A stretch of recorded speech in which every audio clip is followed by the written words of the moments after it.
Hello বন্ধুরা, তো আমরা আজকে চলে এসেছি একটা নতুন রেসিপি নিয়ে, যার নাম হচ্ছে লইটা মাছের ঝুড়ো।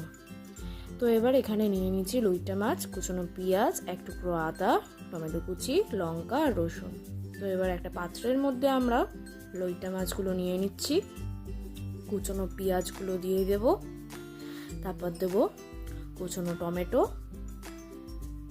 তারপরে দেব আমরা কাঁচা লঙ্কা, আর দেব বেটে রাখা আদা রসুন। এবার কিছু গুঁড়ো মশলা দিয়ে নেবো, যেগুলো হচ্ছে হলুদ গুঁড়ো, জিরের গুঁড়ো, লঙ্কার গুঁড়ো আর স্বাদ মতন লবণ। তারপরে দেব আমরা খানিকটা কাঁচা সর্ষের তেল। দেওয়ার পর আমাদের এই মাছটি ভালো করে ম্যারিনেট করতে হবে, যাতে মশলাগুলো মাছের ভিতরে ঢুকে যায়। ম্যারিনেট করে অন্তত আমাদের আধ ঘন্টার জন্য রেস্টে রাখতে হবে।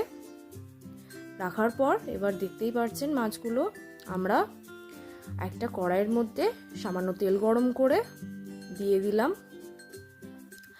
এবার আমাদের ভালো করে মাছগুলো নাড়িয়ে নিয়ে পাত্র ধোয়া জলটিও দিয়ে নিতে হবে, দিয়ে আরও একবারও ভালো করে নাড়িয়ে আমাদের একটা পাত্র দিয়ে ঢেকে রাখতে হবে 15 মিনিটের জন্য। এবার পাত্রটা উঠিয়ে আমাদের এবার খুন্তির সাহায্যে মাছগুলো ভালো করে ঝুড়ো ঝুড়ো করে নিতে হবে। এখন আমাদের এই মাছটা ভালো করে খুন্তি দিয়ে নাড়িয়ে নাড়িয়ে ঝুড়ো ঝুড়ো করে, দেখুন দেখতেই পাচ্ছেন আমাদের অলমোস্ট লইটা মাছের ঝুড়ো কমপ্লিট। এবার আমরা খেয়ে নেব।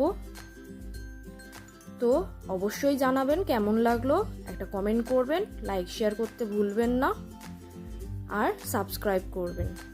টাটা, ভালো থাকবেন।